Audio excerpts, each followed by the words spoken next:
बना दी गई। और ये बेहद ज़रूरी है कि मनुष्य जिसके विषय में आज मैं और आप जिस पाप के विषय में बात करेंगे और उस व्यवस्था के विषय में कि परमेश्वर जो व्यवस्था मुझे और आपको देता है उसके विषय में परमेश्वर क्या कहता है।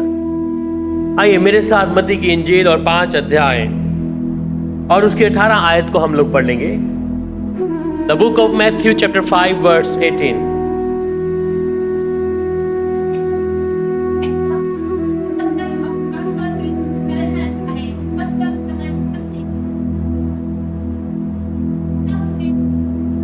आमीन।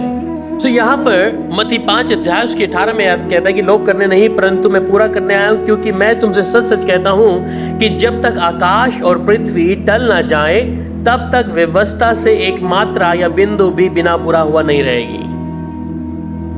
जिस व्यवस्था की बात हम लोग यहाँ देख रहे हैं और जो व्यवस्था परमेश्वर का पुत्र यीशु मसीह पूरा किया है, हम जानते हैं कि व्यवस्था से पाप की पहचान होती है। और ये व्यवस्था है क्या हमारे जीवनों में, जब हम देखते हैं कि एक व्यवस्था है।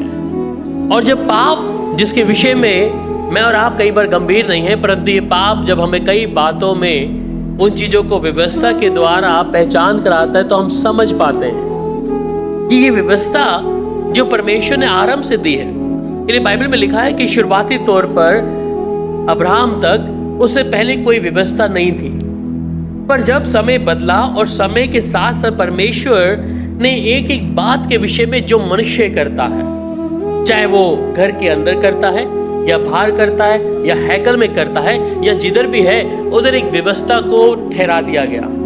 और ये व्यवस्था इतनी गंभीर थी कि हर एक व्यक्ति के लिए मानने के लिए बहुत मुश्किल हो गया।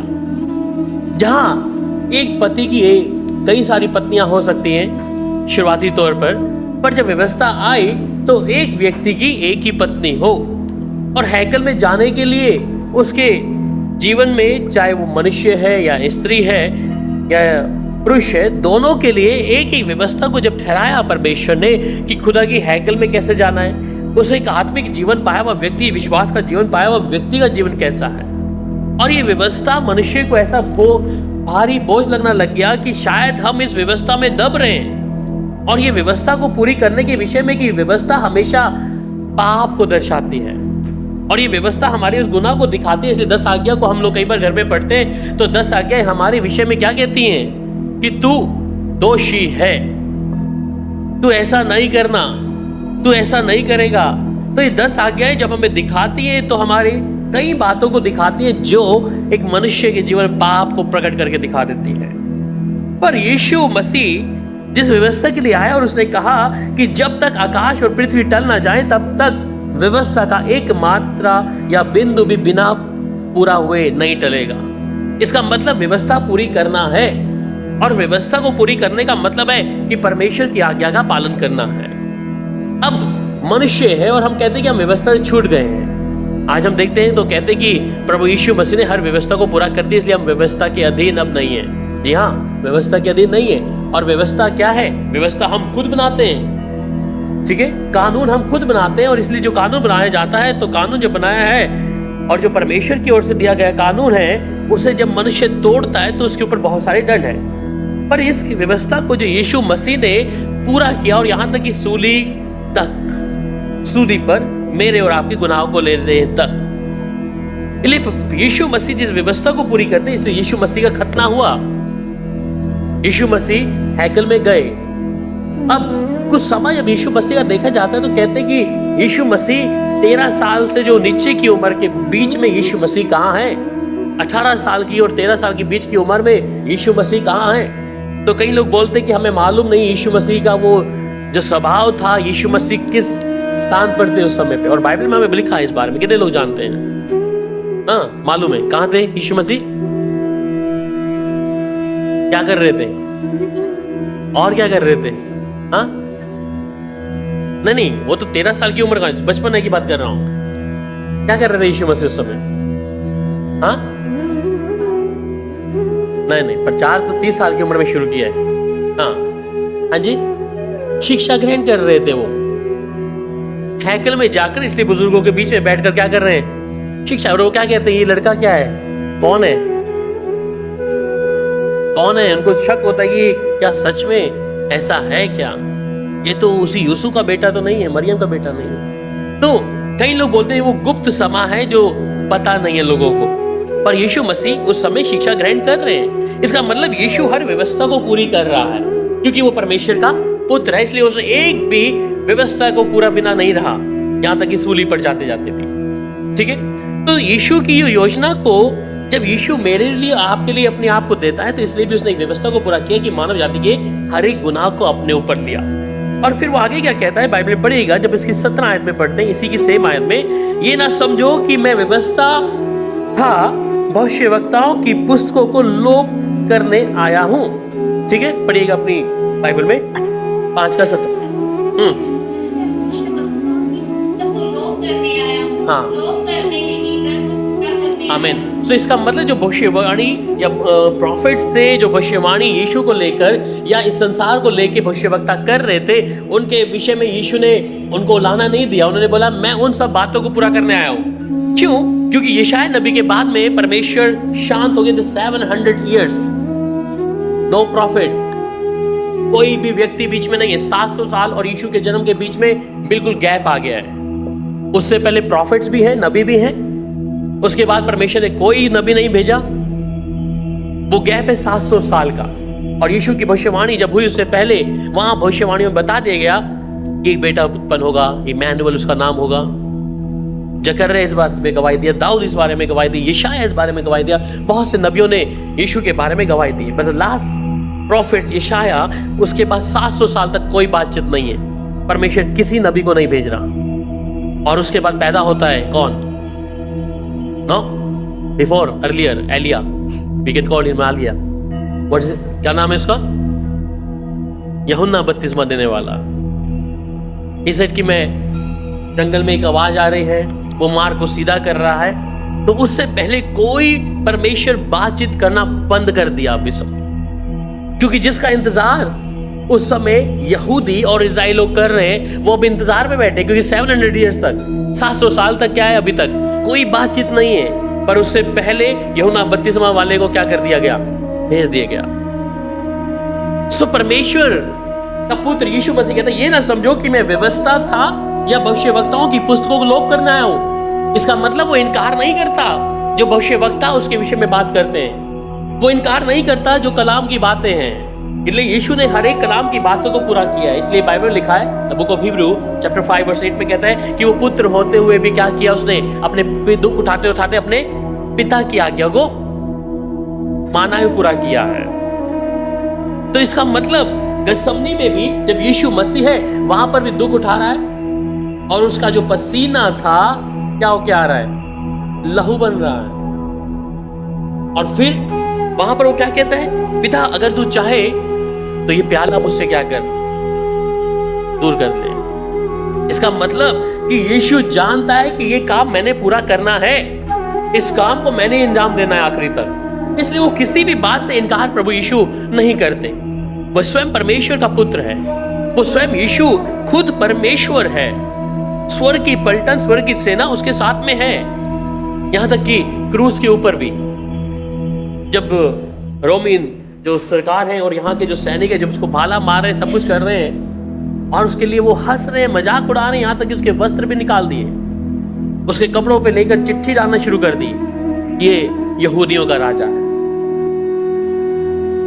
इस विषय में अगर वो स्वर्ग की तमाम उस पलटन को भी बुला लेता तो शायद वो भी आ जाती, पर उसने अपनी उस अथॉरिटी को, अपने अधिकार को यीशु मसीह ने दिखाया नहीं, क्योंकि क्या करना था? उस व्यवस्था को पूरी करना था।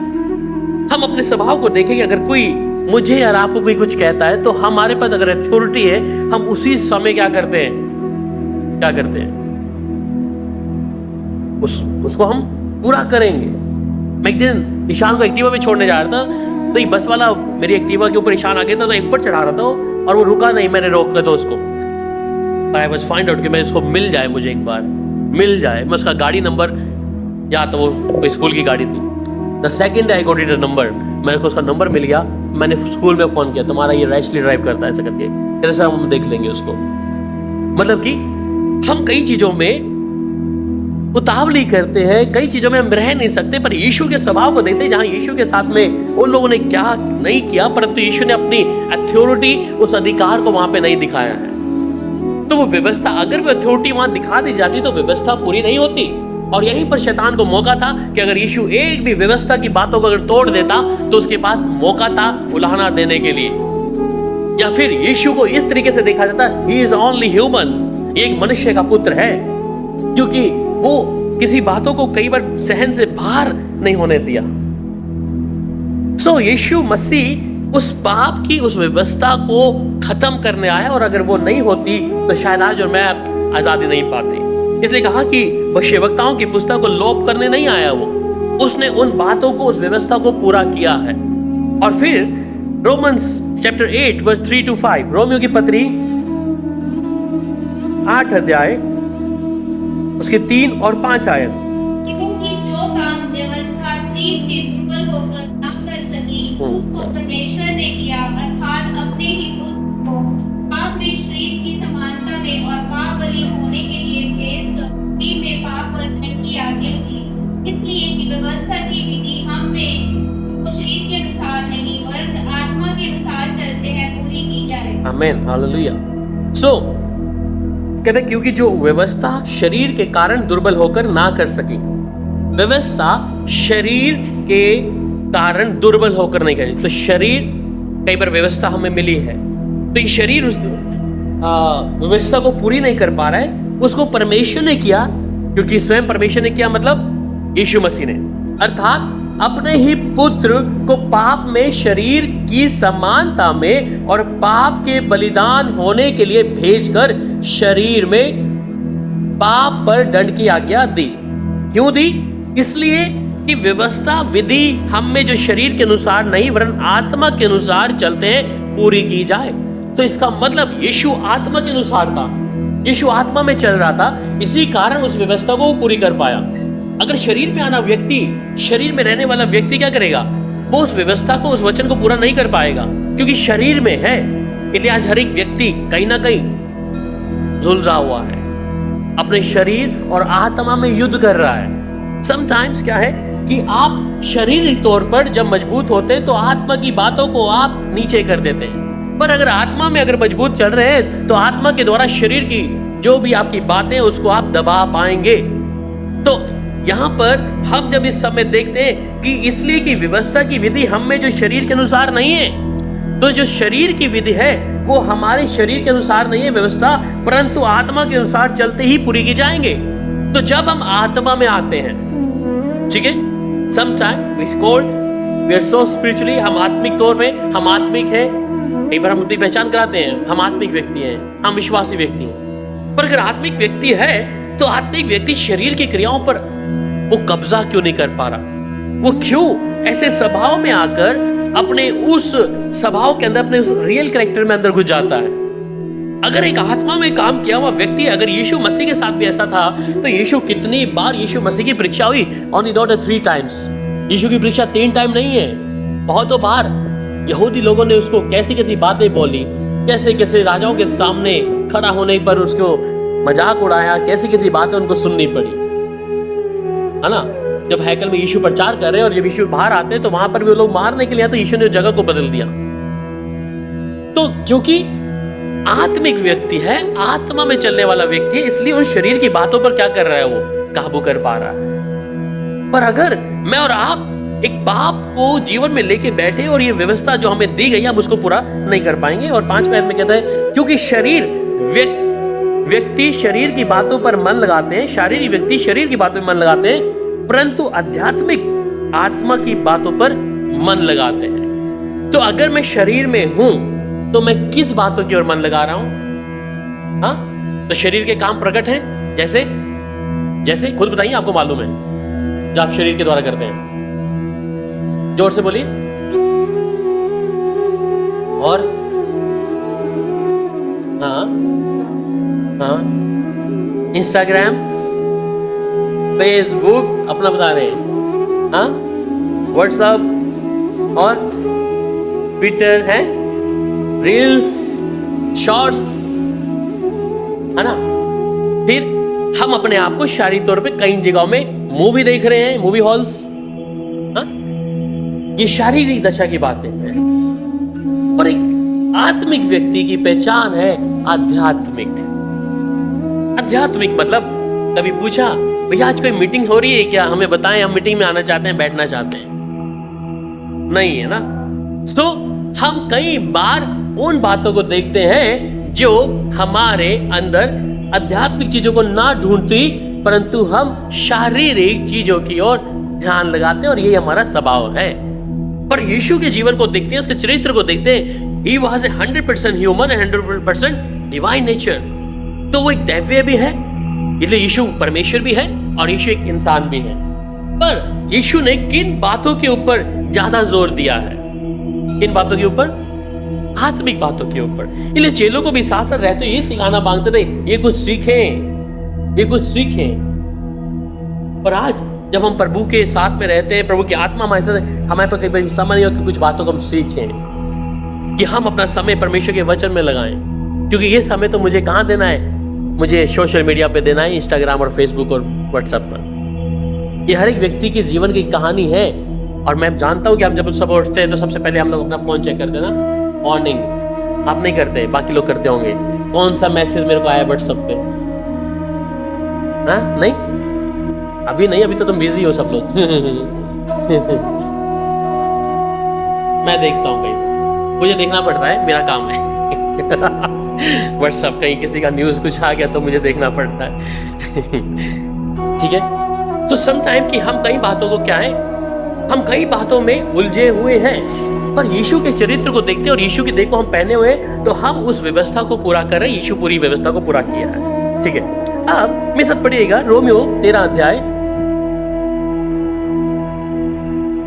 और उसकी 8 से 10 आयत तक।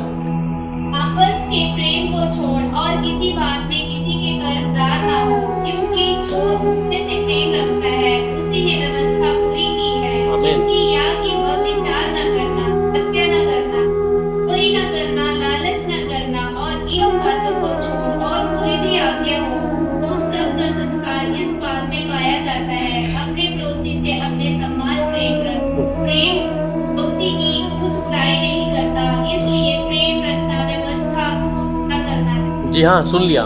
So love fulfill the law. So do you have the love each other? आपस में प्रेम रखते हैं सच में? गिनाएं, दिखाएं, बताएं। अगर मैं प्यार करता हूं तो मैं व्यवस्था को पूरी कर रहा हूं। व्यवस्था ये नहीं कि मैं कुछ बातों में, प्रभु ने बोला है कि हर हफ्ते एक बेस्ट बछड़ा लाकर होम बलि करके चढ़ाना, ऐसा नहीं है। So love fulfil all the laws. परमेश्वर के साथ में जब हम चलते हैं तो हम एक कानून को पूरा कर रहे हैं। इसलिए कहा जो कि जो दूसरे से प्रेम रखता है उसी ने व्यवस्था को पूरी की है। और उसकी 10वीं आयत में क्या कह रहा है? प्रेम पड़ोसी की कुछ बुराई ना करता, इसलिए प्रेम रखना व्यवस्था को पूरा करना है। तो एक छोटा सा काम यही है, आपको पूरी व्यवस्था करना नहीं है कि पूरी व्यवस्था को मैं पूरा करूं। यीशु के चरित्र को देखें, यीशु को कपड़े उतार लिए गए हैं सूली पे, फिर कांटों का ताज भी सिर पे रख दिया गया है।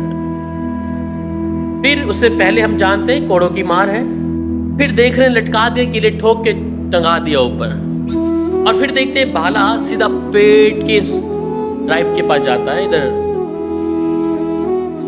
पसली में लगता है ना, राइप।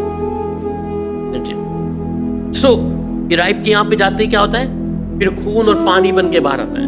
यीशु का स्वभाव क्या होना था? ओए, तुमने मुझे भाला मार दिया। He didn't say like that. तुमने ऐसा किया, तुम मुझे जानते नहीं हो। I am the God. I will destroy everything. I will generate and operate and destroy. He didn't say even a single word. He just said, क्या कहा? Forgive. परमेश्वर तूने माफ कर। इसका मतलब उसका एक एक शब्द भी व्यवस्था को पूरी कर रहा है। देख लो, उसे मालूम है मुझे भाला मार रहे, मुझे कोड़े से मार रहे। The God Yeshu Masih fulfil the law, कानून। इसलिए यीशु के सामने दुष्ट भी आता है, शैतान, वो एक भी कमी यीशु के अंदर देख नहीं पाता। वो कानून जो यीशु का, जो परमेश्वर का या मूसा के द्वारा दिया गया, जो स्वयं परमेश्वर ने दिया गया, और उसे वो यीशु पूरा करता जा रहा है। पर हम क्या हैं कि जिस व्यवस्था, जिस वचन को मानने के लिए परमेश्वर हमें आपको बोलता है, हम उसे पूरा नहीं करते हैं। तो इसलिए कि क्या है कि लव फुलफिल द लॉ। ठीक है, गलातियों 5 अध्याय उसकी 14 आयत भी पढ़ लीजिए। Galatians chapter 5 verse 14। क्योंकि सारी व्यवस्था इस एक ही बात में पूरी हो जाती है, तो अपने पड़ोसी से अपने So your entire law will be fulfilled. कैसे, किस बात से? पूरी की पूरी जो व्यवस्था है किस बात पे पूरी हो रही है? सिर्फ एक चीज के द्वारा।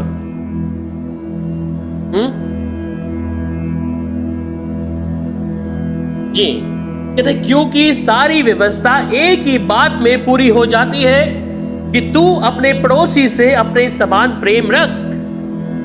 अब आपको पूरी व्यवस्था करने की जरूरत नहीं है, सिर्फ एक काम कर दिया आपने, क्या? Love. And forgive your enemy, forgive your brother and sister, forgive your pastor, forgive your mother and dad, forgive your neighbor, forgive your children. और कुछ रह गया? Enemy already said. जब आप इस व्यवस्था को पूरी करते हैं, इस प्यार करके, आपने ऑल ओवर जितनी व्यवस्था है आपने पूरा कर दिया। We are not under the laws, but by grace. We are under the grace. ठीक है, हम व्यवस्था के अधीन नहीं है, परंतु अनुग्रह के अधीन है। तो जब हम कानून पूरा कर रहे हैं तो हम एक प्रेम किया, तो उस व्यवस्था को यीशु मसीह भी वही किया। ठीक है, अब सिर्फ यहीं पर ही नहीं है, गलातियों 6 अध्याय और उसकी 2 आयत। Galatians chapter 6 verse 2।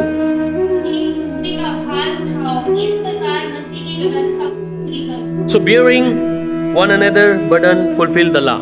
एक दूसरे का भार उठाओ और इस प्रकार मसीह की व्यवस्था को पूरी करो। क्या हम एक दूसरे का भार उठाते हैं? कैसा भार? कैसी हेल्प? ठीक है, और एक दूसरे का भार उठाएंगे, कैसे उठाएंगे?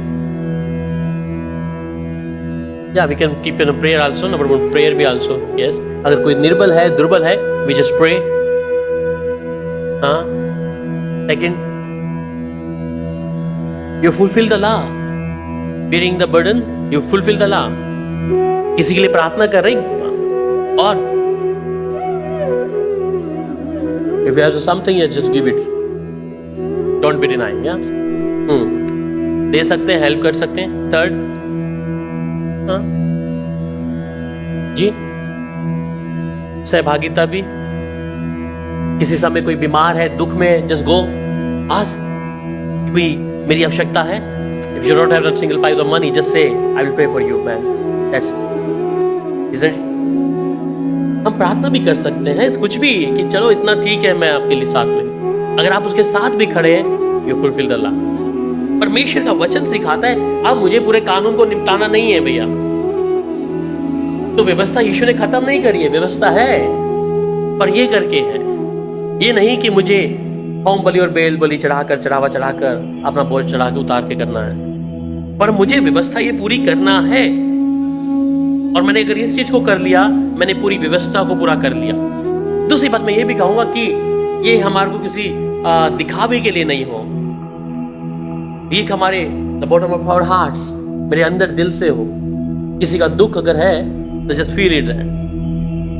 ठीक है, लास्ट टाइम में जब हम लोग मीटिंग शुरू किया था 3 बजे की, और वो 3 बजे की मीटिंग जब कोरोना के टाइम में हमने शुरू किया था, वो मीटिंग हमने रखा था जो लोग कोरोना में है हम उनके लिए प्रार्थना करेंगे, राइट? जो लोग कोरोना में थे। और हमने वो मीटिंग जब शुरू किया तो सब लोग प्रार्थना करते थे कि हम लोग जितने भी पास्टर्स हैं, जितने मसीह लोग हैं, जितने अन्य जाति हैं, just we have to pray for them. उसी बीच में मुझे कोरोना हो गया, क्योंकि एक thoroughly by the words I prayed, but sometime God given you have to realise that कि तू इसे महसूस कर। जिस कोरोना के लोगों के लिए तू प्रार्थना कर रहा है, इसे तू रियलाइज कर हाउ यू फील दैट। एक ऐसी प्रार्थना रैंडमली, ओ प्रभु ये लोग दुख में, इनको कोरोना हो गया, प्रार्थना किया प्रभु सब कुछ ठीक हो जाए, but now you feel the pain which going through that, कि जिस दुख से आप गुजर रहे हैं, जिस व्यक्ति को हम देखते हैं, और वो सेम पेन मुझे हो गया कोरोना एकदम से, मुझे मालूम है, सडनली अचानक हुआ, ठीक है। और उस समय मैं महसूस कर पाया कि जो लोग थे जिस कोरोना के विषय में हम लोग उनके लिए प्रार्थना कर रहे थे, पर हम जब प्रार्थना कर रहे थे, पर प्रभु कहता तू इससे फील करके देख ले अभी, और प्रभु ने मदद किया उन चीजों में आने के लिए। तो परमेश्वर कई बार चाहते हैं कि उस पेन को सिर्फ हम अपने शब्दों से नहीं, वी हैव टू एक्ट, हम अपने शब्दों के कारण नहीं, we should have to practical, किसी के साथ आमने सामने आकर एक दूसरे की सहभागिता कर कर हम उसको कर सकते हैं। इसका मतलब कि मैं हर एक फुलफिल कर रहा हूं लॉ को, कानून को।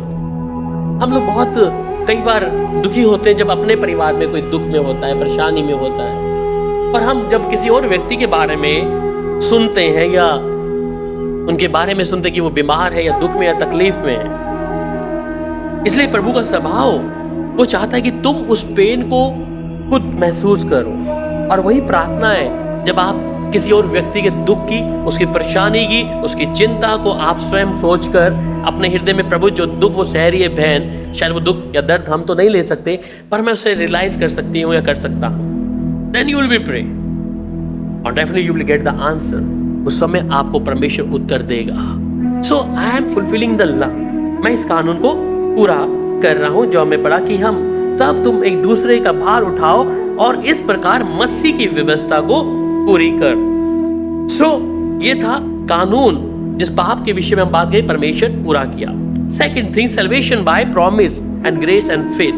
तो जो उद्धार है इस विषय में, तो उद्धार जो है परमेश्वर का एक वायदा है, जो उस कानून को पूरा कर रहे हैं, परमेश्वर के साथ चल रहे हैं। तो before the law through Abraham, Roman chapter 4 verse 13 to 16, Romiyo 14 अध्याय 13 से 16। क्योंकि यह प्रतिज्ञा कि वह जगत का वारिस होगा, ना उसके वंश को व्यवस्था के द्वारा दी गई थी, अपनी पत्नी द्वारा मिली। क्योंकि यदि व्यवस्था वाले वारिस हैं तो विश्वास व्यर्थ है और प्रतिज्ञा निष्फल ठहरी। व्यवस्था तो क्रोध उठाती है, जहाँ व्यवस्था नहीं वहाँ उसका उल्लंघन। आमीन। सो कहते हैं before the law through Abraham, तो अब्राहम के विषय में कहता है क्योंकि ये प्रतिज्ञा कि ये वह जगत का वारिस होगा, ना इब्राहिम को ना उसके वंश को व्यवस्था के द्वारा दी गई थी, परंतु विश्वास की धार्मिकता के द्वारा उसको मिली। तो इसका मतलब उससे पहले जब अब्राहम था तो व्यवस्था नहीं थी, पर किस कारण मिली उसको? बाय फेथ, विश्वास के द्वारा। और ये व्यवस्था जब उसको मिली, इस विश्वास के द्वारा मिला उसको, कहते हैं क्योंकि यदि व्यवस्था वाले वारिस हैं, अगर आप व्यवस्था मान रहे हैं, अगर आप वारिस हैं, तो विश्वास व्यर्थ और प्रतिज्ञा निष्फल ठहरी। अगर आप सोचते हैं कि अब व्यवस्था ही सब कुछ है, ठीक है, तो विश्वास क्या हो गया? व्यर्थ हो गया। समझ आ रहा है क्या कहा मैंने?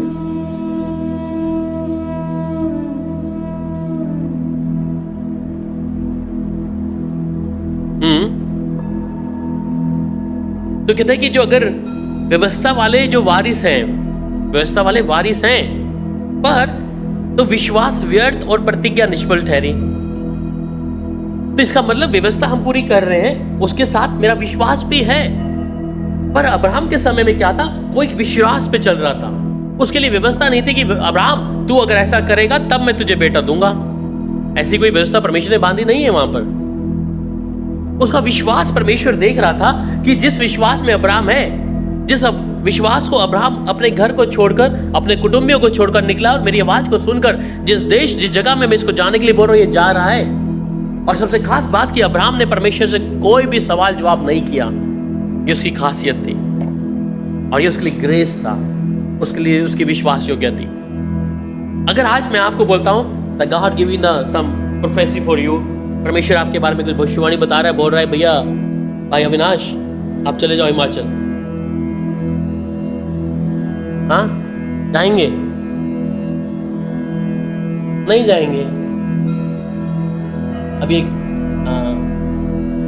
लास्ट डेज पहले हम एक ब्रदर मिले, पास्टर ब्रदर थे वो, इज फ्रॉम यूएस से, हिज नेम इज मार्क। तो मार्क इन्हें बोलता है कि तुम अपने घर को छोड़ के पहाड़ों में कुछ समय जाओ बिताने, प्रेयर करने। उसने मेरे से पूछा, मैं पास्टर क्या करूं? जाऊं नहीं जाऊं, कैसे जाऊं, कैसे हो सकता है? सवाल उठ गया, कैसे हो सकता है? पर अब्राहम और यहां बैठे हम सब भी, हम किसकी बात पे विश्वास कर रहे हैं? कि आप आज अभी इसी समय अपना पैकअप करो, इस जगह को छोड़ो और जो परमेश्वर बता रहा है वहां जाओ। मैं कहूंगा हमें ये निर्णय को डिसाइड करने के लिए शायद महीने 2 महीने लग जाएंगे और हम इंतजार करेंगे प्रॉफिट नबी जो भी कह रहा है, दास जो कह रहा है, हमें तो प्रभु की आवाज सुनकर तब हम जाएंगे। पर अब्राहम परमेश्वर की इस आवाज को सुनकर, यहां तक कि अब्राहम का जो पिता भी कहता है, कौन सा परमेश्वर है जिसकी आवाज को तूने सुना है? कभी तूने उसे देखा है? कहता नेवर, मैंने कभी नहीं देखा। फिर कौन सा परमेश्वर है? कहता मैंने उसको सुना है। और ये खासियत थी अब्राहम की। अब्राहम ने निर्णय लिया अपनी जगह को छोड़ने के लिए। अब्राहम ने निर्णय लिया अपनी उस जगह को जहां सब कुछ था छोड़कर प्रभु की आवाज में चल रहा है। और जब वो चल रहा है, मार्ग में जा रहा है, मार्ग में चलते चलते भी क्या हो रहा है? उसका बेटा, भाई का बेटा कौन था? लूत सेड कि ये जगह अच्छी है, ये हरियाली जगह है, मैं यहीं पे रह जाता हूँ ये जगह पे। और अब्राहम कहता है, उस जगह को वो देकर वो आगे निकल जाता है। अब्राहम जिस चीज की तलाश में था, जिस प्रभु के साथ चल रहा था, ये उसके लिए विश्वास योग्य था और इसलिए उसे विश्वास का पिता ऐसे नहीं कहा गया। उसके कर्मों के द्वारा नहीं किया, कर्म वो कर रहा था किस चीज का? विश्वास का। वो परमेश्वर की आज्ञा मान रहा था। आज मुझे और आपको परमेश्वर की आज्ञा मानने के लिए समय लेना पड़ जाता है। हम फास्टिंग में बैठ जाते, घुटने टेक कर भूख हड़ताल पे बैठ जाते, भाई प्रभु कोई बात नहीं कर रहा अभी तक। अरे तुम 10 दिन तक उपवास में थे, 40 दिन के उपवास में थे, अभी तक क्यों नहीं बात किया प्रभु? क्योंकि शक है, पता नहीं प्रभु ऐसा क्या भी होगा। ये तो शायद पुराने टाइम में था, ओल्ड टेस्टामेंट में देखते हैं उस समय परमेश्वर लोगों से बात करता था, तो शायद आज प्रभु बात नहीं करता। मैं अपने जीवन में एक उदाहरण हूं। मैं परमेश्वर की आवाज सुनकर ही, मुझे किसी मनुष्य ने नहीं बुलाया था, किसी पास्टर ने मुझे नहीं बोला था कि नौकरी छोड़। मैं स्वयं परमेश्वर की आवाज को सुनकर, जो लोग बोलते हैं मैंने कभी सुना नहीं, मैंने उसकी आवाज को सुना, फिल्म देखा, प्रभु ने बोला तू एक साथ निकलेगा इस जॉब से। स्वयं मैं आपके सामने, जिसकी आवाज सुनकर मैंने अपनी नौकरी को छोड़कर प्रभु के साथ चलना शुरू किया। तो परमेश्वर ऐसा कर सकता है और ये हमारे लिए बेहतर है। तो जब हम परमेश्वर की आवाज को सुनते हैं, हम प्रभु के साथ में चलते हैं, तो परमेश्वर ने उसको विश्वास के द्वारा उस जगह से, और हम देखते हैं आज तक, इसलिए परमेश्वर ने कहा कि अब्राहम के जो घराने को भी आशीष देंगे, मैं उनको आशीषित करूंगा। अगर हम अब्राहम को आशीषित करते हैं, प्रभु अब्राहम का घराना आशीषित हो, उसका वंश, तो परमेश्वर आपको दुगनी वंश आशीषों से मकबूल करता है, भरता है। गलातियों 3 अध्याय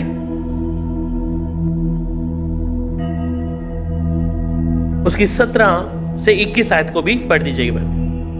एक कुशल का मार्ग नहीं जाना, उनकी आंखों के सामने परमेश्वर का भय नहीं। तुम जानते हैं जो कहती है इसे कहती है, व्यवस्था के अधीन है, इसलिए हर एक को दिया जाए और सारा। गलेशियन चैप्टर 3:17 नहीं है, पर मैं परमेश्वर ने पहले से पक्की की थी, उसको व्यवस्था 430 वर्ष के बाद होकर नहीं डाल सकते थे कि प्रतिज्ञा व्यर्थ ठहरे। क्योंकि यदि विरासत व्यवस्था से मिली है तो फिर प्रतिज्ञा से नहीं, तब तो परमेश्वर ने अब्राहम को प्रतिज्ञा के द्वारा ही दे दी। आगे 21 तक। और फिर व्यवस्था क्यों दी गई? यह तो अपराधों के कारण बाद में दी गई कि उस वंश के आने तक रहे कि जिस को प्रतिज्ञा दी गई, और वह स्वर्गदूतों के द्वारा एक मध्यस्थ के हाथ ठहराई गई। मध्यस्थ तो एक का नहीं होता, परंतु परमेश्वर एक है। यहाँ कहता है कि तब व्यवस्था क्यों दी गई? वह तो अपराधों के कारण बाद में दी गई, तो उससे पहले व्यवस्था नहीं है। अपराध जब बढ़ गए तो परमेश्वर ने एक व्यवस्था को मुकर्रर करके रख दिया, और जिसको प्रतिज्ञा दी गई थी और वह स्वर्गदूतों के द्वारा एक मध्यस्थ के हाथ ठहराई गई थी। इसके साथ साथ कहता है क्योंकि यदि मिरास व्यवस्था से मिली है, मिरास मतलब जानते हैं विरासत, इनहेरिटेंस, राइट, ठीक है, जो आपको एक विरासत में मिली गई है, कहता है व्यवस्था से मिली है, तो फिर प्रतिज्ञा से नहीं परंतु परमेश्वर ने इब्राहिम की प्रतिज्ञा के द्वारा दी गई है। तो व्यवस्था के द्वारा नहीं परंतु उस प्रतिज्ञा के द्वारा, जो विश्वास के द्वारा परमेश्वर ने अब्राहम को कहा था। अभी तक परमेश्वर उस व्यवस्था को ना देखकर उसकी प्रतिज्ञा और विश्वास को देखते हुए उस पर आशीषित करता जा रहा है, ठीक है। तो ये परमेश्वर ने पहले से ही रखी थी, परंतु अपराध के कारण क्या होगी, व्यवस्था देना जरूरी हो गया। उसी प्रकार आगे फिर क्या कहता है, जेनेसिस उत्पत्ति 26 अध्याय और उसकी 5 आयत। कि अब्राहम ने मेरी मानी और जो मैंने उसे कहा था उसको और मेरी आज्ञाओं की और व्यवस्थाओं का पालन किया। आमीन। सो कहता है क्योंकि अब्राहम ने मेरी मानी है। अगर अब्राहम इस चीज को मान सकता है, और इब्राहिम को हम जब देखते हैं, he is a blessful man, बहुत आशीषित है, ठीक है। और परमेश्वर सिर्फ उसको आशीषित नहीं बनाया, परमेश्वर तो जो लोग उसको आशीष देंगे मैं उनको भी आशीषित कर दूंगा। तो अब्राहम को जब बोला कि ने मेरी मानी है, उसने मेरी बात को सुना है, और जो मैंने उसे सौंपा था उसको और मेरी आज्ञा, विधियों और व्यवस्था का पालन किया है। तो फ्री में नहीं मिला, अब्राहम को भी फ्री में नहीं मिला, वो परमेश्वर की व्यवस्था को, परमेश्वर की बातों को माना है, उसकी व्यवस्था को पूरी करना है। पर आज हम परमेश्वर की मानते नहीं है, और हम चाहते क्या है, प्रभु हमारे लिए तू ऐसा कर, तू स्वर्ग के खजाने प्रभु इसी समय खोल दे, ठीक है। प्रभु मैं बेहतर हूं, दुनियावी तौर में भी, आत्मिक तौर पर भी, शारीरिक तौर पर भी, मैं हर चीज में प्रभु परफेक्ट हूं। पर अब्राहम का जो समर्पण है परमेश्वर के लिए, वो परमेश्वर की बात को माना है, और ये बात जब माना है वो आरंभ से मानता आ रहा है। जब प्रभु ने उससे बात करी, जब अपने पिता का घर छोड़ना था, तब से वो बात को मानता आ रहा है। पर मुझे और आपको कई बार बोला जाता है, तू ये मार्ग को छोड़, इधर जा। हम लोग नहीं जाएंगे, हम नहीं जाएंगे। हम कहेंगे प्रभु यहाँ मेरा सारा सेटअप है, प्रभु ये जगह, ये घर मैंने यहाँ पे लिया है, मैं कैसे जाऊं? हाँ, हम अपने आप को कई बार सेटिस्फाई करने के लिए हम प्रभु की आज्ञा को टाल देते हैं कि नहीं, ये परमेश्वर की आवाज नहीं हो सकती। हम बोलते हैं ना, ये परमेश्वर की आवाज नहीं होगी, प्रभु अगर यहाँ लाया था तो मुझे यहाँ से लेके क्यों जा रहा है, प्रभु मुझे जैसे हटाना क्यों चाह रहा है, प्रभु की आवाज नहीं है, प्रभु तो लेके आया है। ये हमारे खुद के निर्णय हैं। प्रभु जिस जगह और स्थान को मुकर्रर करता है, ये परमेश्वर का ये आवाज चीजें, पर हम कई बार उस जगह से निकलना नहीं चाहते। हम अपने स्वभाव से भी कई बार निकलना नहीं चाहते। हम सोचते हैं यहीं पर मेरे लिए सब कुछ है। आप जिस जगह पे होंगे, जिस स्थान पे, वो जरूरी नहीं कि आपके लिए ब्लेस हो। Some time you have to change the place, आपको जगह चेंज करनी पड़ती है। अगर अब्राहम को परमेश्वर उसी जगह पे, उसी घर में आशीष करता तो शायद हो जाता। अगर पौलुस को अगर परमेश्वर उधर ही जहां का था वहीं पर देना होता सब कुछ, तो वहीं पे देता, परंतु वो निकला, ठीक है। बाइबल में बहुत सारे उदाहरण हैं जिन्होंने अपने जगह और स्थानों को छोड़ा है, वो एक जगह पे स्थिर नहीं रहे। पर उसी प्रकार परमेश्वर की आवाज को माना है अब्राहम ने। अगर वही ब्लेसिंग, वही आशीष की बात करे तो परमेश्वर हमें दे, तो मुझे और आपको परमेश्वर की बात माननी होगी। अगर हम परमेश्वर की आवाज को नहीं मानेंगे, नहीं सुनेंगे, वो सारी जो ब्लेसिंग स्टॉप हो जाएंगी, रुक जाएंगी, क्योंकि हमने परमेश्वर की आवाज को नहीं सुना है। अब्राहम परमेश्वर की आवाज को सुन रहा था और वैसा वैसा करता जा रहा था।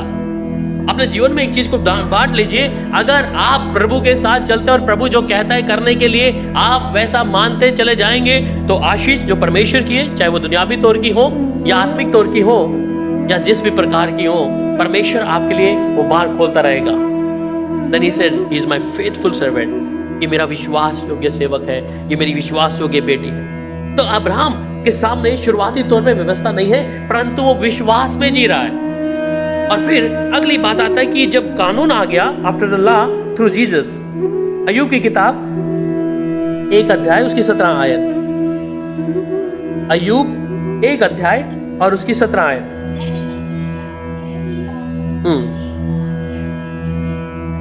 कि लोग 3 दल बांधकर और हवा करके निकलेंगे और तलवार से मेरे सिर को मार डाला और मैंने ही अकेला बचकर मैं समाचार देने को आया।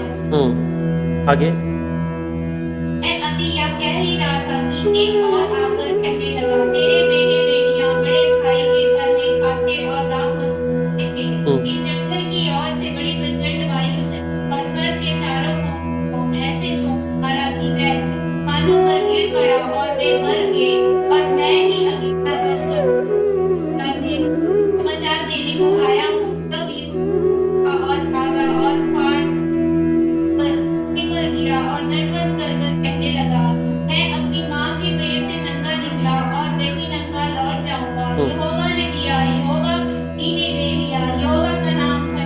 बस इसके साथ रोमियो 8 का 2 भी पढ़िएगा।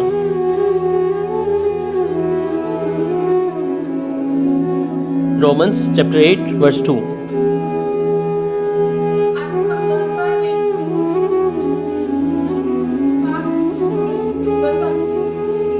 आमीन। सो क्योंकि जीवन की आत्मा की व्यवस्था ने मसीह यीशु में मुझे पाप की और मृत्यु की व्यवस्था से स्वतंत्र किया है। अब कानून ने पहले विश्वास किया, अब यीशु के आने के बाद कहता है कि उस व्यवस्था ने जो यीशु के द्वारा पूरी की गई, मुझे पाप की और मृत्यु की व्यवस्था से क्या कर दिया? स्वतंत्र किया। तो अब हम व्यवस्था के अधीन नहीं है, पर व्यवस्था के साथ एक कर्म है जिसको मैंने पहले बताया कि वो है प्रेम। और वो प्रेम जब करते हैं तो हर एक व्यवस्था को हम पूरा कर लेते हैं। अब लूका की इंजील 16 अध्याय और उसकी 16 आयत में, the law was in effect until John the Baptist.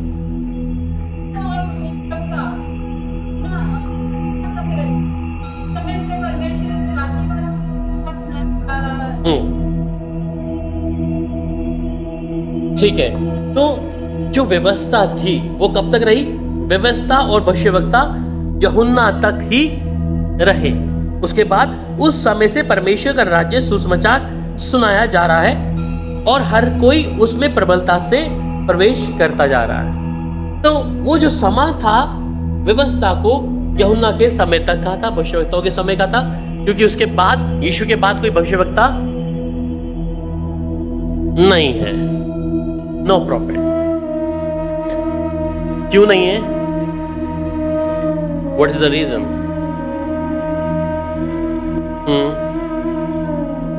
और पवित्र आत्मा को दिया गया है। कितने लोग पवित्र आत्मा की आवाज को सुनकर काम करते हैं? You no need the prophet, no need the apostle. तो कितने लोग पवित्र आत्मा की आवाज को सुनकर काम करते हैं अभी इसी समय? पवित्र आत्मा है ना, अभी नो प्रॉफिट, कोई भविष्यवक्ता नहीं है यीशु के बाद में। तो हम कितने लोग पवित्र आत्मा में बयाने में दिया गया है, तो हम कितने लोग उसकी आवाज के अनुसार चल रहे हैं? No, yes.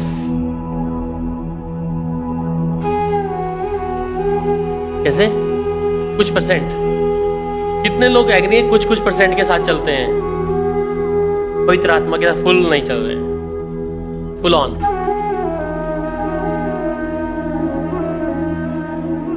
बोला ना कि नबी नहीं है अभी यीशु के बाद में, व्यवस्था वहीं तक है, यूहन्ना तक और भविष्यवक्ताओं तक।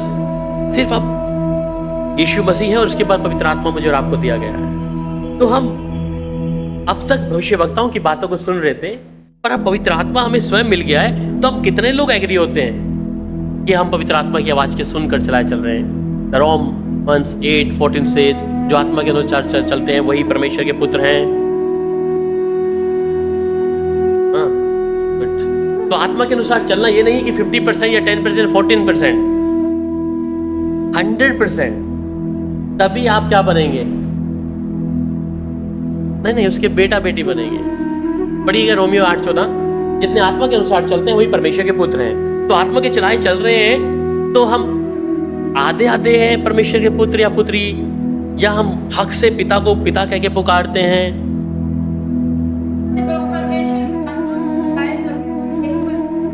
तो सिर्फ वही है, बाकी सब जबरदस्ती पापा पापा बोल रहे हैं प्रभु को। जितने लोग आत्मा की चलाए चलते हो, आत्मा की चलाए चलने का मतलब क्या है? मान रहे हैं? कितने लोग मान रहे हैं? देखिए, इसको सीरियस लीजिए। आप पिता को अब्बा कहते हैं, परंतु अगर पुराने नियम में पिता को अगर अब्बा कह दिया, पापा कह दिया, परमेश्वर को, खत्म है आप लोग। The consuming fire will be upon you, भस्म कर देगा परमेश्वर। पुराने नियम में किसी ने भी परमेश्वर पापा पिता नहीं कहा है, हो ही नहीं सकता। राजा को अगर किसी ने, बच्चे ने बोल दिया राजा जा रहा और पापा गया, उसी समान अगर आप परमेश्वर को पिता कह के पुकार रहे हैं परंतु आत्मा के चलाए चलने वाले ही पुत्र हैं, तो आप क्या कर रहे हैं? मुझे याद है एक इंसिडेंट।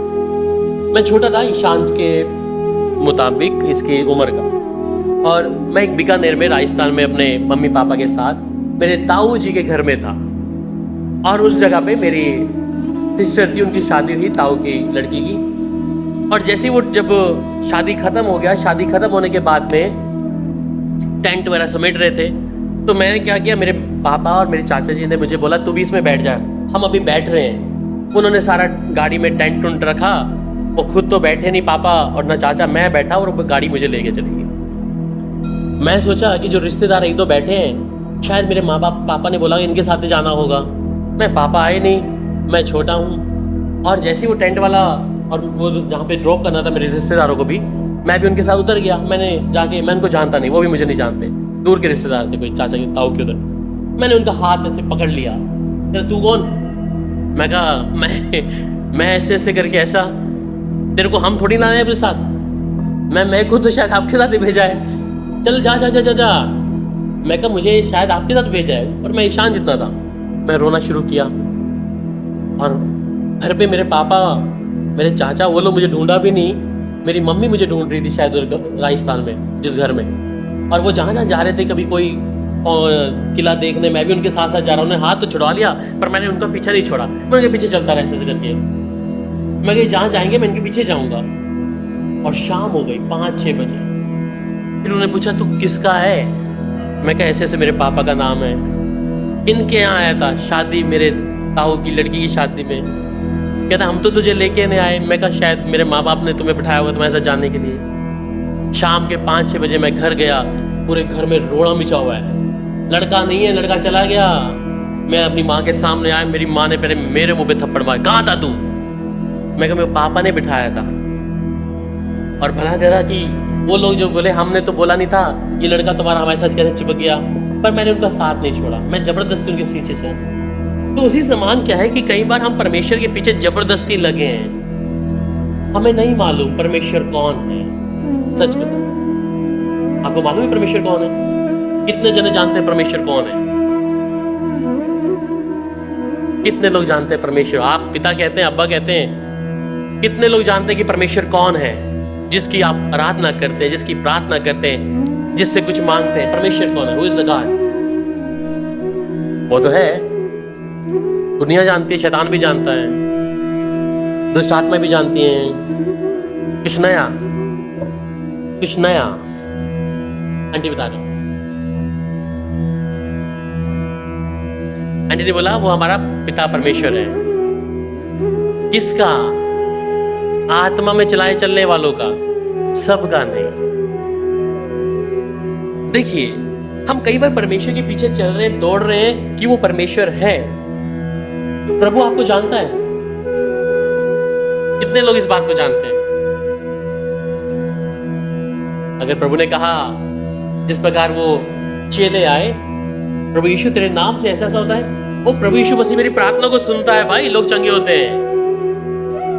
प्रभु भविष्यवाणी देता है मुझे तुम लोगों के बारे में बताने के लिए, भाई प्रभु मुझे जानता है। प्रभु कह रहा है मैं तुझे नहीं जानता, कौन है तू भाई? इसका मतलब ये नहीं कि आपकी प्रार्थना का उत्तर आपको शीघ्र मिल रहा है कि प्रभु आपको जानता है।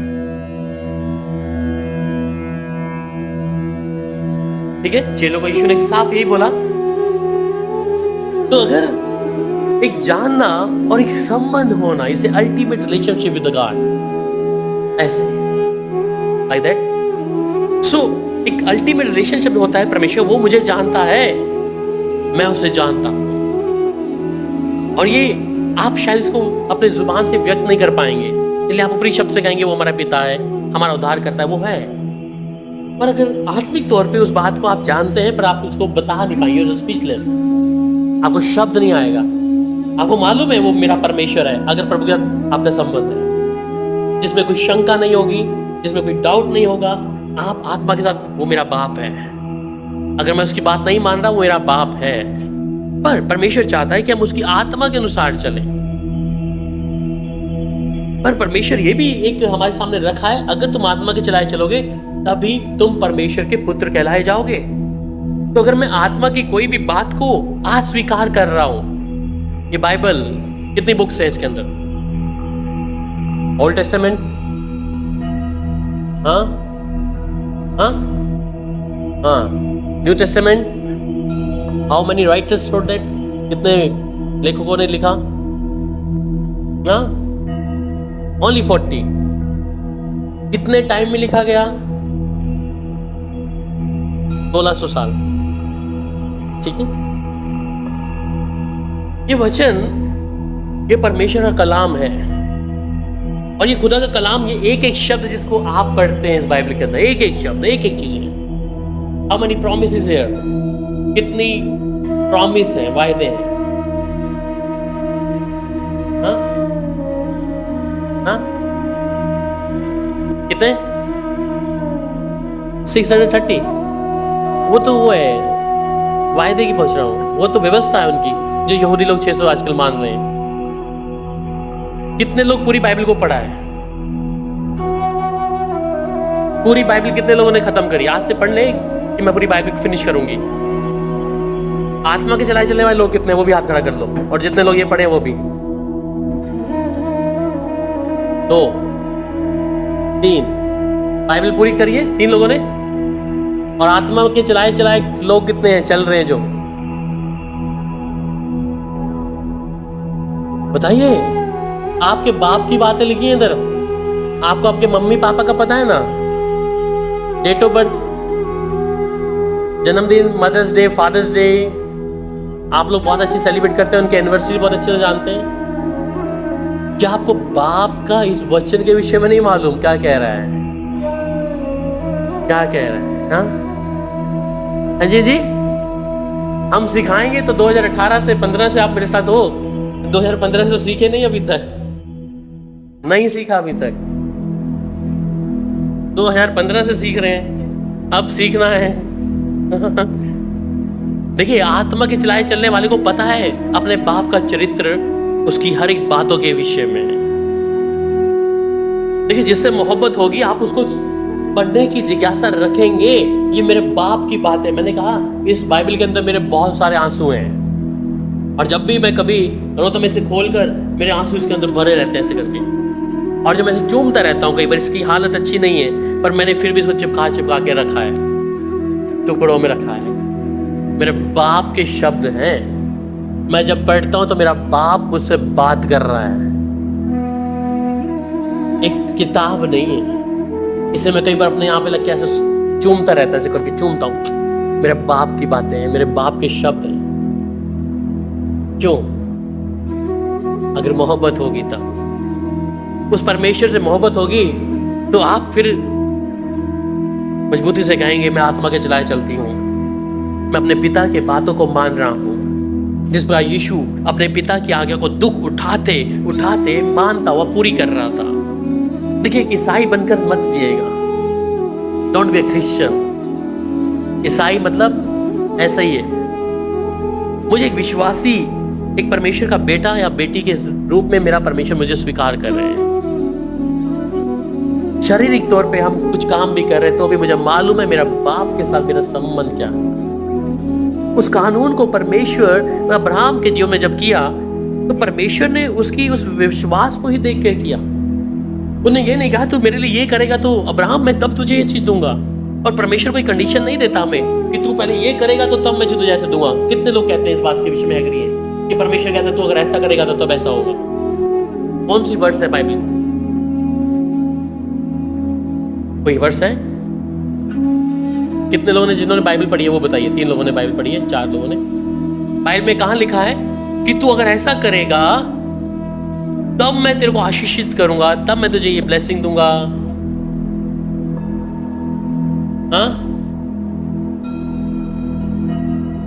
मेरा आदर करेगा तो करेगा, प्रभु कह रहा है। आदर करने का मतलब है परमेश्वर का वचन को मानना।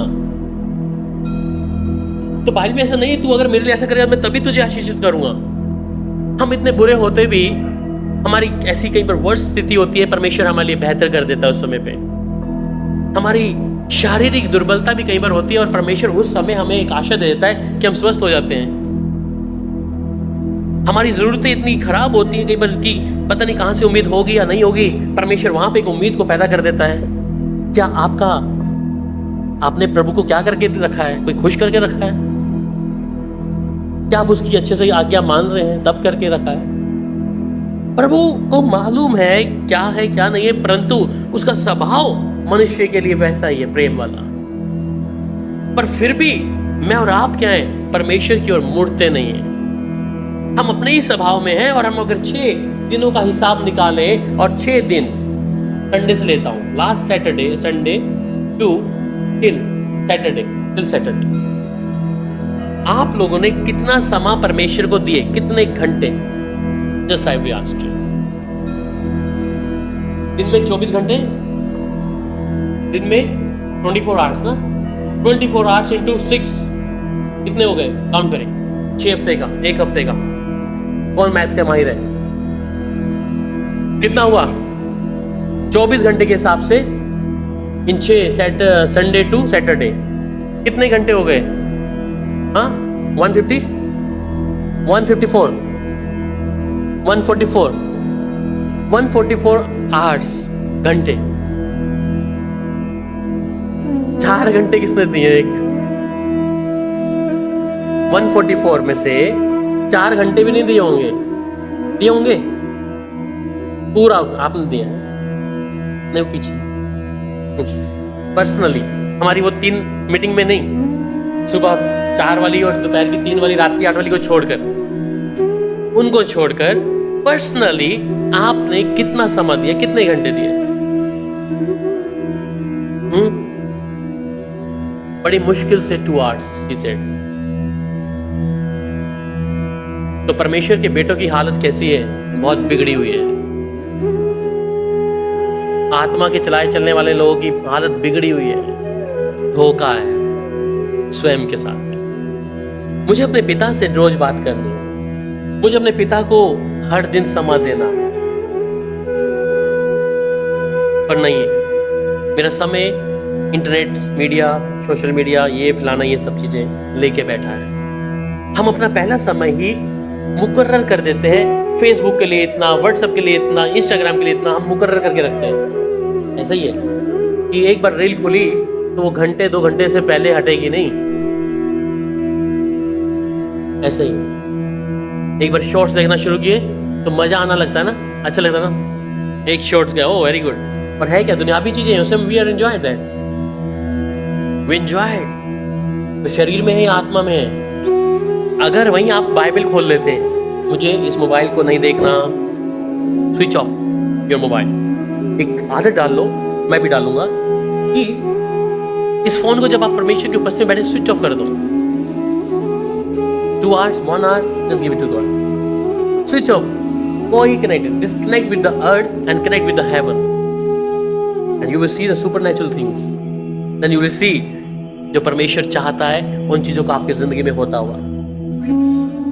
क्योंकि हमें परमेश्वर कंडेम नहीं करता, वो नुकसान नहीं देता कि तुम्हें, वो सिखाता है हर पल में। इसलिए आत्मा के चलाए चलने वाले लोगों की पहचान अलग होगी। मुंह से कहना मैं विश्वासी हूं, मुंह से कहना मैं परमेश्वर की बेटी या बेटा हूं, ये तो सब लोग बोलते हैं, पर कितने लोग आत्मा के अनुसार चलते हैं?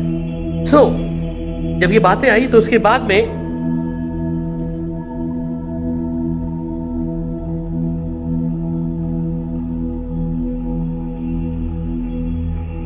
जो नई वाचा है वो क्या बताती है? मत्ती की इंजील 22 अध्याय 36 से 40 तक। अभी नई जो वाचा है, new covenant understanding of the law, ठीक है। Matthew chapter 22। एक व्यवस्था में कौन सी आज्ञा बड़ी है? उसने उससे कहा, तू अपने परमेश्वर अपने प्रभु से अपने सारे मन और अपने सारे प्राण और अपनी सारी बुद्धि के साथ प्रेम रख। बड़ी और मुख्य आज्ञा तो यही है, और उसी के समान या दूसरी भी है कि तू अपने प्रभु से प्रेम रख। ये ही वाक्य सारी व्यवस्था और विश्वास के आधार पर।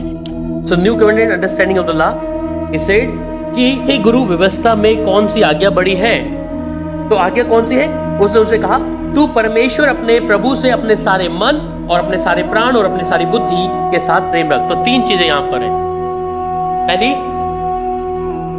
मन। मन किसको दिया हुआ है आप लोगों ने? हाँ जी, worldly things you keep inside your heart, ठीक है। आपकी इन 3 चीजों को देखें। ये मन आपका किधर भटक रहा है? जिधर भटक रहा है उसे क्या करना है? लेके वापिस लेके आना है। कहां पर?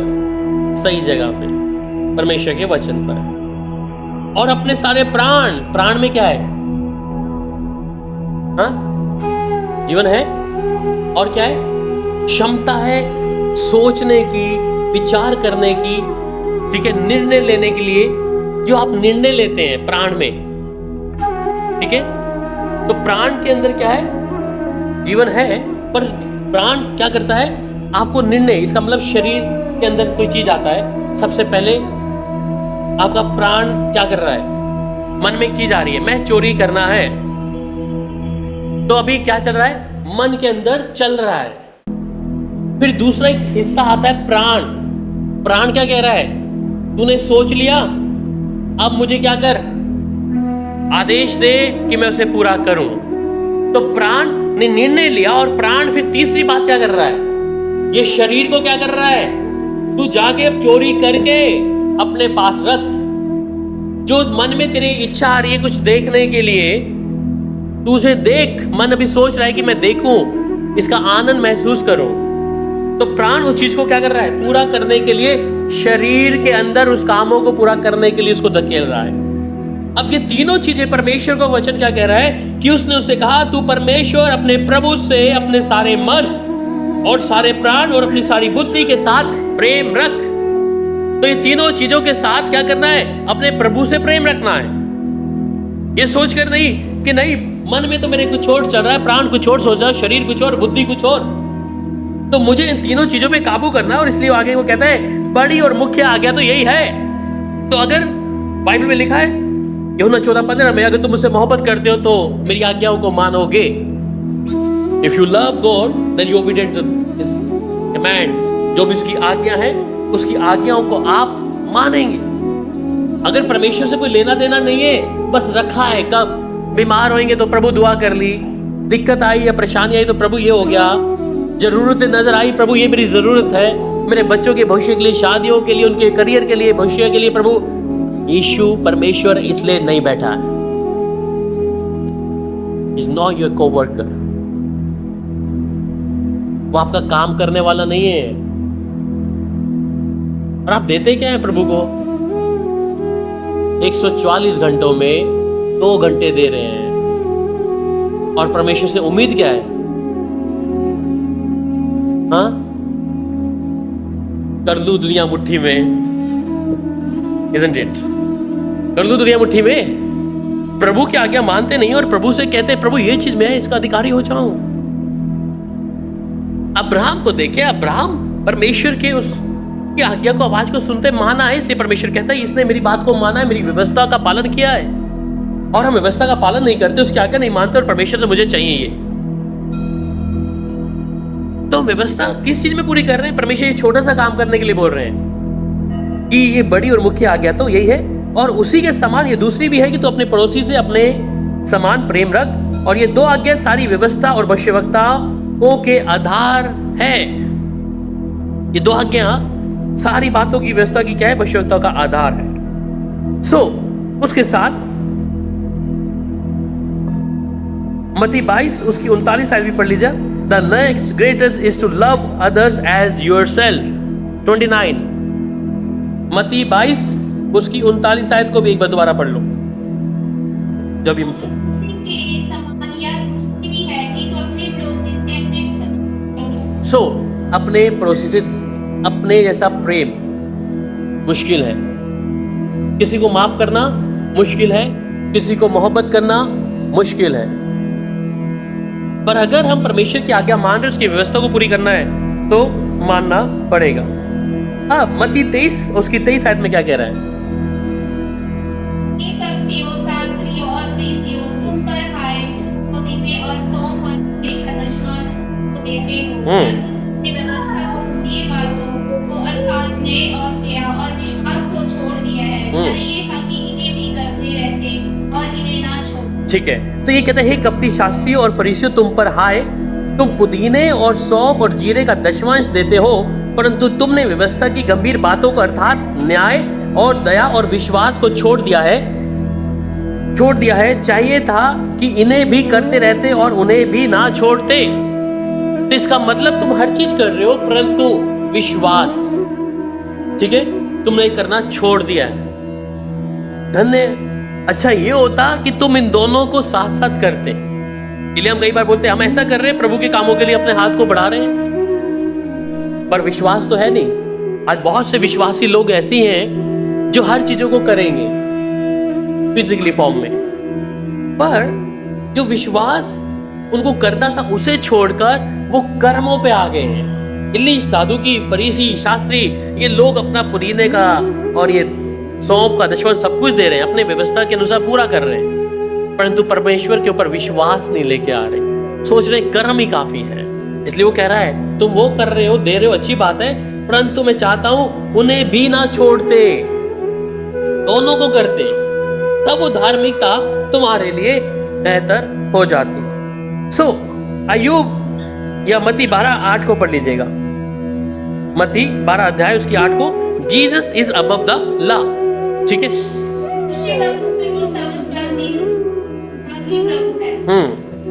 तो यीशु मसीह क्या है? सबत का भी प्रभु है। तो वो हर एक व्यवस्था से ऊपर है। इसलिए आपको याद है कि एक आराधनालय में जब कोई बीमार था और यीशु ने उसे सबत के दिन में क्या किया? चंगा कर दिया। और इसमें बहुत से लोग आए और उन लोगों ने क्या बोला कि तू नहीं जानता कि आज तो सबत है और तूने इसको कैसे चंगाई दे दी है? तो सबत का भी परमेश्वर है, वो व्यवस्था के ऊपर का परमेश्वर, इसकी इस कानून का वो खुद स्वयं परमेश्वर है। कानून उसे दिया गया है पर फिर भी वो कानून को मान रहा है। ठीक है, उन्हें किसी भी बात से परमेश्वर ने इनकार नहीं किया। अब है इसका पर्पस क्या है? Purpose of the law. ठीक है, पढ़िएगा मेरे साथ पहला तीमुथियुस 1 अध्याय और उसकी 9 आयत को, made for the ungodly not redeem. तो ये पर्पस क्या है कानून का, वो पढ़ लीजिएगा। पहला तीमुथियुस 1:9। इसने हमारा उद्धार किया और पवित्र बुलाहट से बुलाया, या हमारे कामों के अनुसार नहीं, बल्कि उद्देश्य और एक का 9 नहीं है, ये जानकर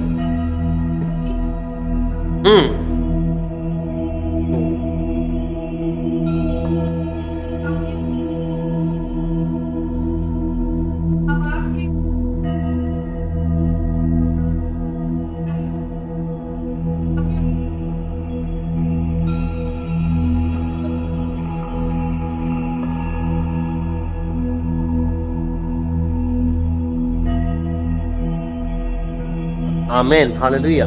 सो व्यवस्था क्यों जरूरी है? वो कहता है ये जानकर कि व्यवस्था धर्मी जन के लिए नहीं है। तो आप लोग तो धर्मी हैं सब लोग,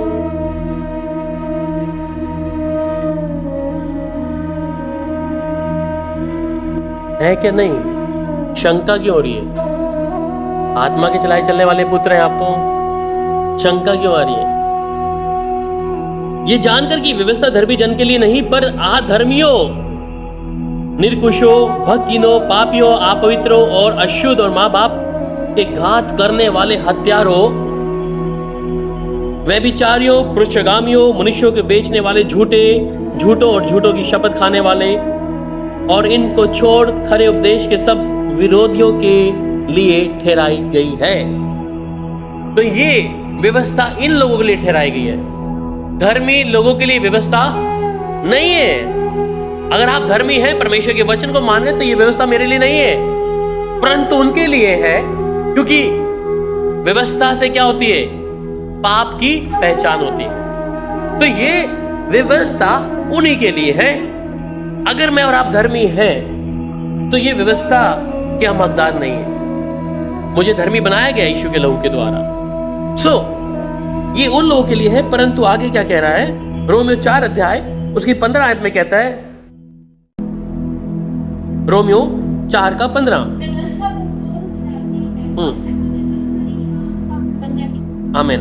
व्यवस्था तो क्रोध उपजाती है। कैसे उपजाती है मालूम है?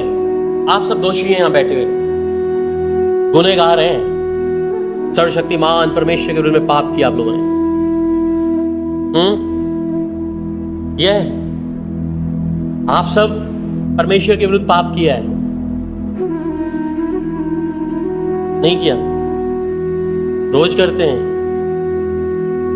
व्यवस्था तो क्रोध उपजाती है, क्रोध, क्योंकि व्यवस्था आपके बारे में बता रही है। आपका घर के अंदर स्वभाव क्या है, बाहर कैसा है, बच्चों का, माँ बाप सबका, बाप बेटे सबका, ऑफिस में सबका कैसा स्वभाव है, दुनिया में कैसे हैं। तो ये व्यवस्था क्या है? ये क्रोध को उपजा रही है, ये आपके अंदर क्रोध लेके आ रही है। क्रोध भी उनमें से एक चीज क्या है? गुनाह है। जितने लोग क्रोध रखते इधर बैठे हैं, गुनाह है, पाप है। और ये कहती है कि जहां व्यवस्था नहीं वहां उसका टालना भी नहीं है। तो अगर व्यवस्था नहीं है, हमें नहीं दी गई, तो फिर हम लोग का टालना भी नहीं है। तो अगर हम व्यवस्था के अनुसार हैं, और ये व्यवस्था तो क्रोध उपजाएगी, ये आपकी कमियों को दिखाएगी। अगर हम गुनाह में हैं, अगर किसी व्यक्ति के बारे में बताया जाए कि तुम गुनाह में हो, पाप में हो, तुमने ऐसा किया पिछले दिनों में, तो अंदर एक ऑटोमेटिक चीजें हैं अनुभव तौर पे कि वो चीज, अरे मेरे को ऐसा कैसा बोल दिया। हालांकि वो बातें सत्य हैं, पर सत्य को जानकर भी हम उससे अपने आप को परे करने की कोशिश करेंगे, क्यों बोला मेरे विषय में। तो ये व्यवस्था क्या है? ये कहती है कि व्यवस्था तो क्रोध उपजाती है, ये आपके अंदर क्रोध को लेके आएगी, और फिर जहां व्यवस्था नहीं है वहां टालना भी नहीं है। इसके साथ में और पढ़िएगा मेरी बहन, वहां पे उत्पत्ति 3 अध्याय उसकी 19 आयत में, और अपने माथे के पसीने की रोटी खाया करेगा, और अंत में भी गलातियों 3 का 19, गलातियों 3 का 9। इसलिए जो विश्वास करने वाले हैं वे विश्वासी अब्राहम के साथ आशीष पाते हैं। तो जितने लोग विश्वास करने वाले हैं वे विश्वासी इब्राहिम के साथ आशीष पाते हैं। अब मैं धर्मी हूं और मैं विश्वास पे जी रहा हूं कि परमेश्वर जो कहता है उसके मुताबिक, और मैं सोचता हूं जो अगर विश्वास कर रहे हैं तो आप आज्ञा भी मान रहे होंगे, अगर विश्वास ही नहीं है तो आप आज्ञा भी नहीं मानेंगे, आपको परमेश्वर से कुछ लेना देना ही नहीं होगा। बस जरूरत के टाइम है किसी पासवान को फोन करके कि मेरी जरूरत ये है, प्रार्थना करिए, ठीक हो जाए बस। पर अगर विश्वास करने वाले हैं तो हम विश्वासी इब्राहिम के साथ एक आशीष के रूप में भी होंगे। और फिर उसके साथ में गलातियों की पत्री 3 का 23 भी पढ़ दीजिए। 3 का 23। विश्वास के आने से पहले व्यवस्था की अधीनता में हमारी रखवाली होती थी, और उस विश्वास के आने तक जो प्रकट होने वाला है उसी के बंधन में रहे। तो पर विश्वास के आने से पहले व्यवस्था की अधीनता में हमारी रखवाली होती थी, और उस विश्वास के आने तक जो प्रकट होने वाला था हम उसके बंधन में रहे। तो उससे पहले जो हो रहा था वो अलग चीज थी, परंतु जब विश्वास में आ गए हैं तो कलाम कहता है कि हमें उसके बंधन में रहें, उसके परमेश्वर की उपस्थिति में रहें, अपने परमेश्वर की आज्ञा पालन में बने रहें। और फिर जब प्रभु के साथ चलते हैं आप, 1 कुरिन्थियों 15 अध्याय उसकी 56 आयत को, the results of the love. फिर रिजल्ट क्या है इसका? 1 कुरिन्थियों 15 अध्याय उसकी 56 15 का। मृत्यु का डंक पाप है और पाप का बल व्यवस्था है। आमीन। सो हे मृत्यु, तेरा डंक कहाँ रहा? मृत्यु का डंक पाप है और पाप का बल व्यवस्था है। इसका मतलब कि मृत्यु, पाप की मजदूरी मृत्यु है और पाप का बल व्यवस्था है। ये पाप का बल व्यवस्था कैसे है? पाप का बल व्यवस्था है। पाप दोषी ठहराता है और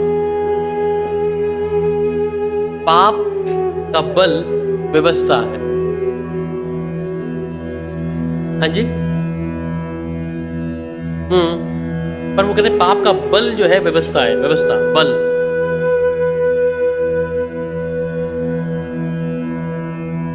जोर से बोलिए।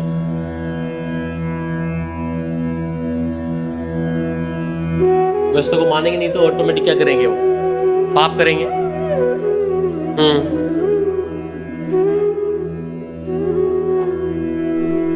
बोलिए बोलिए। नहीं, व्यवस्था पाप दिखाएगी। पाप व्यवस्था नहीं दिखाएगा, व्यवस्था पाप दिखाएगी।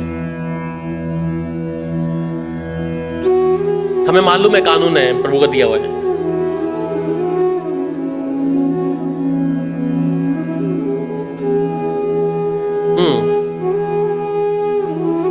और कुछ? पाप का बल व्यवस्था है। पाप का बल व्यवस्था है जी। करके देख लूं।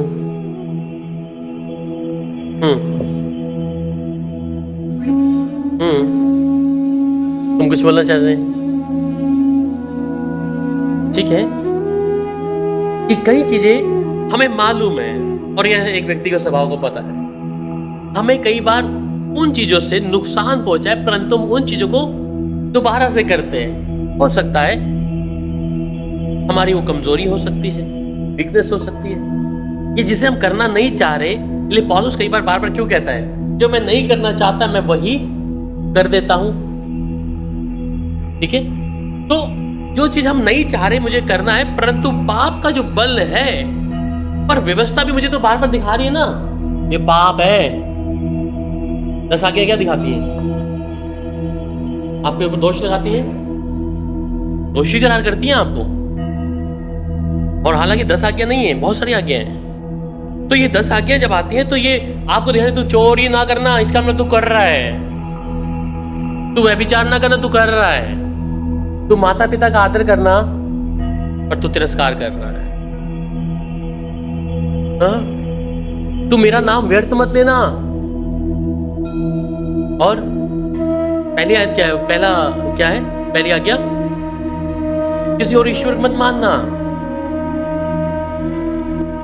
डोंट कमिट एडल्ट्री, किसी का लालच मत करना। सो ये चीजें क्या है? ये पाप का जो बल है व्यवस्था है। मुझे लगता है अगर ये होती नहीं तो हमें पता नहीं लगता ये पाप है।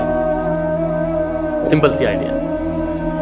जहां हम कई बार बोलते हैं कि जब तक वो शादी कर रहे थे जितने लोग, एक पति की जितनी सारी पत्नी, उन्हें नहीं मालूम ये पाप है। उन्हें मालूम था? नहीं मालूम था।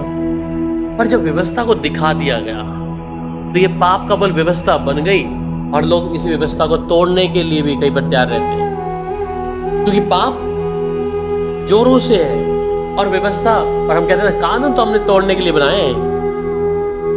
कानून ऑलवेज फॉर ब्रेक, तोड़ने के लिए रखा है ना, ऐसे बोलते हैं ना। तो बाइबल का वचन भी तो हम लोग ऐसे ही रखा है। वो वचन है, लिखा है, मानता कौन है? अरे दूसरा व्यक्ति माने, तुम तो मानो ना भैया। हम दूसरे की कंपेयर करते हैं, मानता कौन है? तुम्हारे हाथ में तो तुम्हें मानना है। तो इसलिए बाइबल की जो बात है, ये तो पुराने टाइम के जो लोग थे, वो लोग प्रभु उनसे बात करते हैं, वो वाला टाइम और आपके टाइम में चेंजेस है। उससे बेहतर टाइम अब है, उससे बेहतर टाइम आज है हमारे पास। हम ये नहीं कह सकते कि वो टाइम अच्छा था उस समय पे, पर आज समय हमारे पास है। हम प्रभु की हजूरी में बैठे, प्रभु की हैकल में बैठे, प्रार्थना करते, आराधना करते हैं, प्रभु के साथ समय बिताते हैं। पर उस समय ऐसा नहीं था। प्रभु हमें ये मौका दिया है, उस व्यवस्था के, उस पाप से हमें अलग किया। इसलिए ये पाप का बल जो व्यवस्था है, ये हमेशा वो पाप दिखाएगा और हमारे अंदर कई बार शैतान ऐसी बातों को डालेगा, तोड़ इसको, जरा चख के तो देख, दूर मत जाए, आदम और हवा की वाटिका में चले जाए, चख के तो देख कितना टेस्ट होगा, कितना लुभावना है, खा के तो देख, तुम परमेश्वर के तुल्य हो जाओगे। एक बार चख ले, just take it one bite. और वो वन बाइट कितना ज्यादा उन लोगों के लिए भयानक हो गया, उन लोगों के लिए बहुत मुश्किल हो गया। सो इस बात का ध्यान रखें, ये पाप का बल जो है व्यवस्था है। ड्यूटोनॉमी व्यवस्था विवरण 27 अध्याय और उसकी 26 आयत। उसमें जो इस व्यवस्था के वचन को पूरा न करे, तब सब लोग कहेंगे। हाँ, फिर से पढ़िए जोर से सब लोग। पापी हो वह जो इस व्यवस्था के वचन को मानकर पूरा न करे, सब लोग कहें आमीन। तो श्रापित हैं वे लोग जो व्यवस्था की बातों को क्या ना करें, पूरा ना करें, तो श्रापित है। परमेश्वर ने हमारे सामने चॉइस रखी है, इसलिए ये हमारा निर्णय है कि हमें क्या लेना है। जब प्रभु ने हमारे सामने रखा है, इसके साथ में बहन एक चीज और पढ़िएगा, रोमियो 3:10 भी पढ़िएगा। It's called no one can perfectly obey the law. Romiyo 3:10। ऐसा लिखा है, कोई धर्मी नहीं, एक भी नहीं। तो जैसा लिखा है, कोई भी धर्मी नहीं और एक भी नहीं है। पर अगर हम आत्मा के चलाए चलते हैं, प्रभु की आज्ञा में चल रहे हैं, प्रभु की आत्मा की आवाज को सुनते हैं, तो हम अपने आप को धर्मी कह सकते हैं। ये शंका न रखते कि पता नहीं मैं हूं या नहीं हूं, पता नहीं मेरे जीवन के द्वारा ऐसा कौन सा गुनाह है जो मुझे नहीं मालूम। सो प्रभु ने हमें धर्मी बनाया है, परंतु व्यवस्था 2 कामों में पूरी हो जाती है, 2 चीजें करने से। नंबर 1 लव, नंबर 2 और सबसे बड़ी आज्ञा क्या है, अपने परमेश्वर से, अपने मन से, हाँ नॉट बुद्धि, मन से, प्राण से और बुद्धि से। जब आप इनको करें, हर एक व्यवस्था को आप पूरी कर लेंगे। तो कीप लविंग ईच अदर, एक दूसरे को जरूर प्यार करें और माफ करें, कि जिससे मैं परमेश्वर की उस व्यवस्था को क्या करूं, पूरा करूं। चलिए प्रार्थना करें।